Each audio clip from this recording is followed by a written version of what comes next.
عن ابن عائد رضي الله عنه خرج رسول الله صلى الله عليه وسلم في جنازة رجل فلما أوذع قال عمر بن الخطاب لا تصلي عليه يا رسول الله فإنه رجل فاجر. فالتفت رسول الله صلى الله عليه وسلم إلى الناس فقال هل رآه أحد منكم على عمل الإسلام؟ فقال رجل نعم يا رسول الله حرس ليلة في سبيل الله فصلى عليه رسول الله صلى الله عليه وسلم وحست تراب عليه وقال أصحابك يظنون أنك من أهل النار وأنا أشهد أنك من أهل الجنة. وقال يا عمر إنك لا تسأل عن أعمال الناس ولكن تسأل عن الفطرة. حضرت ابن عائد رضی اللہ عنہ فرماتے ہیں کہ رسول اللہ صلی اللہ علیہ وسلم ایک شخص کے جنازے کے لیے باہر تشریف لائے. جب وہ جنازہ رکھا گیا تو حضرت عمر بن خطاب رضی اللہ عنہ نے عرض کیا یا رسول اللہ آپ اس کی نماز جنازہ نہ پڑھیں کیونکہ ایک فاسق شخص تھا، ایک گنہگار تھا. یہ سن کر رسول اللہ صلی اللہ علیہ وسلم نے لوگوں کی طرف متوجہ ہو کر کے فرمایا کیا تم میں سے کسی نے اس کو اسلام کا کوئی کام کرتے ہوئے دیکھا ہے؟ ایک شخص نے عرض کیا کہ جی ہاں یا رسول اللہ، انہوں نے ایک رات اللہ کے راستے میں پہرا دیا ہے. چنانچہ رسول اللہ صلی اللہ علیہ وسلم نے ان کی نماز جنازہ پڑھائی اور ان کی قبر پر مٹی بھی ڈالی. اس کے بعد میت کو مخاطب کر کے فرمایا تمہارے ساتھیوں کا تو گمان یہ ہے کہ تم دوزخی ہو اور میں اس بات کی گواہی دیتا ہوں کہ تم جنتی ہو. پھر آپ صلی اللہ علیہ وسلم نے ارشاد فرمایا عمر تم سے لوگوں کے اعمال بد کے بارے میں نہیں پوچھا جا رہا ہے بلکہ نیک اعمال کے بارے میں پوچھا جا رہا ہے. تو اس حدیث سے ایک بات معلوم ہوئی کہ اللہ کے راستے میں پہرا دینا اتنا بڑا عمل ہے. صرف اسی ایک عمل کو رکھ کر رسول اللہ صلی اللہ علیہ وسلم نے گواہی دی کہ میں گواہی دیتا ہوں کہ تم کیا جنتی ہو. باقی سب لوگ تمہارے بارے میں بول رہے کہ تم جہنمی ہو، لیکن میں گواہی دیتا ہوں جنتی ہو. تو کب کون سے عمل سے اللہ تبارک و تعالیٰ کس کی بخشش کر دیں کچھ پتہ نہیں. باقی اس کی پوری زندگی، کیونکہ آپ صلی اللہ علیہ وسلم کو پوچھنا پڑا کوئی اچھی بات دیکھی تو کہا ایک چیز کہ انہوں نے پہرا دیا، باقی کسی نیک کام کے بارے میں کوئی تذکرہ نہیں. صرف اللہ کے راستے میں کیا کہتے ہیں مسلمان فوجیوں کی حفاظت کرنے کے لیے، مسلمانوں کی حفاظت کرنے کے لیے پہرا لگایا. پہرا لگانا سمجھ واچ میں نہیں کرنا، اس پر اللہ تعالیٰ نے بخشش فرمائی. رسول اللہ نے نماز جنازہ پڑھائی، دعا فرمائی، قبر میں مٹی ڈالی، اتنی ساری فضیلت. اس کا یہ مطلب نہیں سارے عمل کو چھوڑو اب خالی پہرا دینے کا کام کرو، یہ مطلب نہیں ہے. ایک ایک عمل کب اللہ تعالیٰ کے یہاں قبول ہو جائے پتہ نہیں. کون سے بھی عمل کو معمولی نہیں سمجھنا چاہیے، کون سے بھی عمل کو معمولی نہیں سمجھنا. بخشش کرنے پہ آیا تو اللہ تعالیٰ کتے کو پانی پلانے پر بخشش کر دیتا. پکڑنے پہ آیا تو بڑے بڑے عبادت گزاروں کو پکڑ لیتا ہے، خالی بلی کو کھانا پانی کا انتظام نہیں کیا. وہ عجیب اللہ تعالیٰ کی شان ہے. اس لیے ہمیں ڈرتے رہنا چاہیے، نیک عمل کرتے بھی رہنا چاہیے. کوئی نیک عمل کو معمولی نہیں سمجھنا چاہیے اور اسی طرح گناہ کو بھی معمولی سمجھ کر کرنا نہیں چاہیے.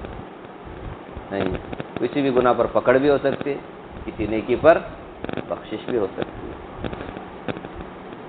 حدثنا سعید بن جمحان رضی اللہ عنہ قال سألت سفینۃ عن اسمه فقال انی مخبرک باسمه سمانی رسول اللہ صلی اللہ علیہ وسلم سفینۃ. قلت لما سماك سفینہ؟ قال خرج ومعه اصحابه فثقل عليهم متاعهم فقال ابسط كساءك فبسطته فجعل فيه متاعهم ثم حمله علي فقال احمل ما أنت إلا سفينة. قال فلو حملت يومئذ وقر بعير أو بعيرين أو 5 أو 6 ما ثقل علي. حضرت سعید بن جمحان رحمت اللہ علیہ کہتے ہیں کہ میں نے حضرت سفینہ رضی اللہ عنہ سے ان کے نام کے بارے میں پوچھا، یہ نام کس نے رکھا؟ سفینہ بولے تو کشتی ہے، یہ نام کس نے رکھا؟ انہوں نے کہا میں تمہیں اپنے نام کے بارے میں بتاتا ہوں، رسول اللہ صلی اللہ علیہ وسلم نے میرا نام سفینہ رکھا۔ میں نے پوچھا آپ کا نام سفینہ کیوں رکھا؟ انہوں نے فرمایا رسول اللہ صلی اللہ علیہ وسلم ایک مرتبہ سفر میں تشریف لے گئے اور آپ صلی اللہ علیہ وسلم کے ساتھ صحابہ بھی تھے، ان کا سامان ان پر بھاری ہو گیا تھا۔ رسول اللہ صلی اللہ علیہ وسلم نے مجھ سے ارشاد فرمایا اپنی چادر بچھاؤ، میں نے بچھا دی۔ آپ نے اس چادر میں صحابہ کا سامان باندھ کر کے میرے اوپر رکھ دیا اور فرمایا اسے اٹھا لو، تم تو سفینہ ہو یعنی کشتی ہو، اٹھاؤ۔ حضرت سفینہ رضی اللہ عنہ فرماتے ہیں کہ اگر اس دن میں 1 یا 2 تو کیا 5 یا 6 اونٹوں کا بھی بوجھ اٹھا لیتا تو مجھ پر بھاری نہ ہوتا، ایک دم آسانی سے میں نے اٹھا لیا، کیونکہ رسول اللہ صلی اللہ علیہ وسلم کے مبارک ہاتھ اس میں لگے ہوئے، آپ نے اپنی چادر بچھائی ہے، اس کو میں نے اٹھایا۔ تو اس میں 2 بات معلوم ہے، رسول اللہ صلی اللہ علیہ وسلم نے جس نام سے صحابہ کو پکارتے وہ نام ان کو کیا ہو جاتا تھا، پسند آتا تھا، حالانکہ معنی کے حساب سے اتنا کیا بھی اچھا نہیں ہے، کشتی بولے تو کیا ہے انسان کا نام کیا ہو نہیں، ابو ہریرہ، ہریرہ بولے تو بلی، لیکن رسول اللہ صلی اللہ علیہ وسلم کے مبارک منہ سے یہ نام میرے لیے نکلا ہے، اس سے اچھا نام اور کوئی نہیں ہوتا۔ میرے نام ماں باپ نے جو بھی نام رکھا وہ میرے کو اتنا پسند نہیں جو رسول اللہ نے میرے لیے نام رکھا، چاہے وہ کیسا بھی ہو۔ یہ صحابہ کی شان تھی۔ اور ایک بات کیا معلوم ہوئی کہ اللہ کے راستے میں سامان اٹھانا، جس طرح پہرا دینا اس کی بڑی فضیلت ہے، سامان اٹھانا، ان کی مدد کرنا، ان کا خیال رکھنا، یہ سب بھی بڑی فضیلت والا کام ہے۔ ان احمر مولا ام سلمہ رضی اللہ عنہ قال كنا في غزاة فجعلت اعير الناس في واد او نهر، اعبر الناس في واد او نهر، فقال لي النبي صلی اللہ علیہ وسلم ما كنت في هذا اليوم الا سفینہ۔ حضرت ام سلمہ رضی اللہ عنہ کے آزاد کردہ غلام حضرت احمر رضی اللہ عنہ فرماتے ہیں کہ ہم لوگ ایک غزوے میں رسول اللہ صلی اللہ علیہ وسلم کے ساتھ تھے، ایک وادی یا ایک نہر پر سے ہم لوگوں کا گزر ہوا، ایک وادی پر سے یا ایک نہر پر سے ہمارا گزر ہوا، تو میں لوگوں کو وادی یا نہر پار کرانے لگا، یہ دیکھ کر رسول اللہ صلی اللہ علیہ وسلم نے مجھ سے ارشاد فرمایا تم تو آج سفینہ بن گئے ہو، یعنی کشتی بن گئے ہو۔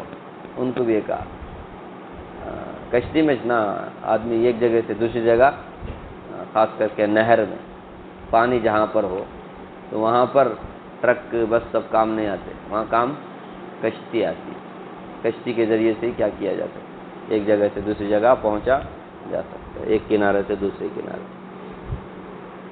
عن عبداللہ بن مسعود رضی اللہ عنہ قال كنا يوم بدر كل ثلاثة على بعير فقال فكان ابو لبابہ وعلی بن ابی طالب زمیلی رسول اللہ صلی اللہ علیہ وسلم قال فكانت اذا جاءت عقبة رسول اللہ صلی اللہ علیہ وسلم قال نحن نمشي عنك قال ما انتما باقوى مني وما انا باغنى عن الاجر منكما۔ حضرت عبداللہ بن مسعود رضی اللہ عنہ فرماتے ہیں کہ بدر کے دن ہماری یہ حالت تھی کہ ہم میں سے ہر 3 آدمیوں کے درمیان ایک اونٹ تھا جس پر باری باری سوار ہوتے تھے۔ حضرت ابو لبابہ رضی اللہ عنہ اور حضرت علی بن ابی طالب رضی اللہ عنہ رسول اللہ صلی اللہ علیہ وسلم کے اونٹ کے شریک سفر تھے۔ سمجھ رہے، بدر جا رہے ہیں مدینے سے، قریب 150 کلومیٹر ہے، کتنے کلومیٹر مدینے سے بدر؟ 150 کلومیٹر۔ تو ہم مدینے سے بدر جو گئے نا تو سواری نہیں تھی، ایک ایک سواری میں 3 آدمی کیا ہوتے تھے، سوار ہوتے تھے، ایک اونٹ، کبھی ایک آدمی سوار ہوتا، 2 آدمی چلتے جا رہے، پھر اس کے بعد 1 2 3 کلومیٹر کا پھر بعد جو چل رہے تھے ان میں سے ایک بیٹھ گیا، جو بیٹھا ہوا آدمی پھر وہ چل کر کے جا رہا ہے۔ اس طرح سے کہتے ہیں کہ ہم 3 آدمی ایک اونٹ میں شریک تھے، رسول اللہ صلی اللہ علیہ وسلم، حضرت علی اور حضرت ابو لبابہ۔ حضرت عبداللہ رضی اللہ عنہ فرماتے ہیں کہ جب رسول اللہ صلی اللہ علیہ وسلم کے اترنے کی باری آتی تو حضرت ابو لبابہ اور حضرت علی رضی اللہ عنہ عرض کرتے کہ آپ کے بدلے ہم پیدل چلیں گے، آپ اونٹی پر سوار رہیں، سمجھ رہے نا، باری باری ہم آپ کے بدلے میں چلتے، آپ بیٹھے رہیں۔ تو رسول اللہ صلی اللہ علیہ وسلم فرماتے تم دونوں مجھ سے زیادہ طاقتور نہیں ہو اور میں اجر اور ثواب کا تم سے کم محتاج بھی نہیں ہوں۔ جیسے تم محتاج ہو اجر اور ثواب کے، مجھے بھی اجر اور ثواب چاہیے۔ رسول اللہ صلی اللہ علیہ وسلم کی شان دیکھیے، آپ کی عاجزی دیکھیے۔ ورنہ آج کل کیا ہے، سردار ہو گئے، بڑے ہو گئے، امام ہو گئے، فلاں ہو گئے، نخرے کتنے زیادہ ہو جاتے ہیں، نہیں، 4 پیسے آ گئے، عہدہ مل گیا، اپنے برابر کے آدمی کو بھی نوکر سے بھی بدتر سمجھتا ہے آدمی، سمجھ رہے ہیں، برابر کے آدمی کو بھی نوکر سے بدتر سمجھتا ہے، چاہے جائے کہ نوکر تو پھر تو اس کے جچتا ہی نہیں، اس کو دیکھتا ہی نہیں بعد میں انہیں کیا رسول اللہ صلی اللہ علیہ وسلم سے بڑا کوئی ہو سکتا ہے؟ نہیں، ہم سب کے لیے بہت سبق ہے، جتنے بھی بڑے ہو جائیں ہم، لیکن کبھی اپنی اوقات کو نہیں بھولنا چاہیے۔ کیا کر اپنی اوقات کو یاد رکھنا چاہیے، کیا ہے، رسول اللہ کو دیکھیے صلی اللہ علیہ وسلم، تو مجھ سے زیادہ طاقتور بھی نہیں ہو اور اس طرح میں کم محتاج بھی نہیں ہوں۔ عن سہل بن سعد رضی اللہ عنہ قال قال رسول اللہ صلی اللہ علیہ وسلم سید القوم فی السفر خادمهم فمن سبقهم بخدمة لم يسبقوه بعمل الا الشهادة۔ حضرت سہل بن سعد فرماتے ہیں رسول اللہ صلی اللہ علیہ وسلم نے ارشاد فرمایا سفر میں جماعت کا ذمہ دار ان کا خادم ہے، جو شخص خدمت کرنے میں ساتھیوں سے آگے بڑھ گیا تو اس کے ساتھی شہادت کے علاوہ کسی اور عمل کے ذریعے اس سے آگے نہیں بڑھ سکتے، یعنی سب سے بڑا عمل تو شہادت ہے، اس کے بعد خدمت ہے، سمجھ رہے، اگر خدمت میں لگے ہوئے ہیں تو یہ خدمت جو ہے نا آدمی کو دوسرے ساتھیوں سے آگے بڑھا دیتا ہے۔ تو جو ذمہ دار ہوتے ہیں وہ خدمت گزار ہوتے ہیں، ہم الٹا سمجھتے ہیں، جو امیر ہوتا ہے وہ بس بیٹھنے کے لیے، باقی سب خدمت کرنے کے لیے بولتے ہیں، جو کہ رسول اللہ صلی اللہ علیہ وسلم فرماتے ہیں جو امیر ہوتا ہے وہ اصل میں کیا ہے، خدمت گزار ہوتا ہے۔ یہ بات صحابہ سمجھ گئے تھے، ہم لوگوں کو سمجھ میں نہیں آتی۔ حضرت ابوبکر کے بارے میں، حضرت عمر کے بارے میں رضی اللہ عنہ، اپنے زمانے میں خلیفہ امیر المومنین بن گئے وہ لوگ، لیکن راتوں میں کیا کرتے تھے، خبر گیری ایسی کرتے تھے، اندھی ایک عورت تھی، اس اندھی عورت کی خدمت گزاری حضرت ابوبکر حضرت عمر کیا کرتے تھے، خدمت۔ ہم امیر المومنین ہو گئے تو مطلب کیا ہم بیٹھے رہے، خدمت کرنے کے لیے ہم کو اللہ نے موقع دیا ہے، اس لیے وہ کیا کرتے ہیں، آج تو جس کو کوئی سیٹ مل جاتی ہے وہ خدمت کرنا، ووٹ بھی لیتے خدمت کریں گے بول کر کے، بعد میں 5 سال تک دکھائی نہیں دیتے وہ لوگ۔ خدمت تو دور کی بات ہے، پوچھ کر بھی نہیں دیکھتے، فون ریسیو نہیں کرتے، آتے نہیں ایریا میں دیکھ بھال کرنے کے لیے، خدمت بہت دور کی بات ہے، دیکھنے کے لیے نہیں آتے۔ آپ بولیں گے مسلمان کون سا کام کر رہا ہے، کس کے لیے جاتا ہے پارلیمنٹ میں اور کیا کر کے آتا ہے، کیا فائدہ ہے مسلمانوں کا M P M L A بن کر، ایسا سب کو ملنے تک ہم لوگ آپ کی خدمت کرنے کے لیے آئے ہیں، آگے بڑھے، ہم کو ووٹ دو بول کے بولتے ہیں۔ آدمی کون بھی خدمت کرتا نہیں، اپنی خدمت کرتے ہیں، پیٹ کی بھی، اپنے 10 پشت آرام سے بیٹھ کر کھائیں اتنا مال جمع کرتا ہے رشوت کے ذریعے سے، فلاں کے ذریعے سے، غیر بولو مسلمان بولو سب ایسے ہی ہے۔ اب یہ حدیث پڑھتے ہیں، یعنی نعمان ابن بشیر رضی اللہ عنہ قال قال رسول اللہ صلی اللہ علیہ وسلم الجماعت رحمت والفرقۃ عذاب۔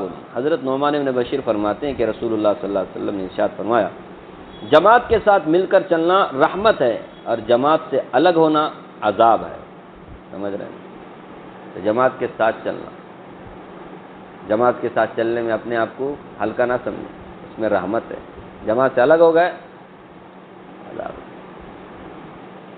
کسی نہ کسی تنظیم سے، کسی نہ کسی جماعت سے جڑ کر رہنا چاہیے۔